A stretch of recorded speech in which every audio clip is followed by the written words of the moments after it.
কবিগুরু রবীন্দ্রনাথ ঠাকুরের জন্মজয়ন্তীতে আমি কবিতাটি থেকে নির্বাচিত অংশ আবৃত্তি করছি। আমারই চেতনার রঙে পান্না হলো সবুজ, চুনি উঠল রাঙা হয়ে। আমি চোখ মেললুম আকাশে, জ্বলে উঠল আলো পূবে পশ্চিমে। গোলাপের দিকে চেয়ে বললুম সুন্দর, সুন্দর হলো সে। তুমি বলবে এ যে তত্ত্ব কথা, এ কবির বাণী নয়।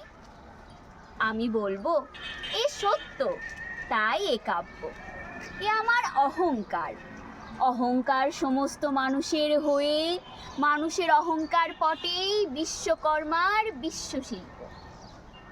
তত্ত্বজ্ঞানী জপ করছেন নিঃশ্বাসে প্রশ্বাসে, না না না, না পান্না, না চুনি, না আলো, না গোলাপ, না আমি, না তুমি।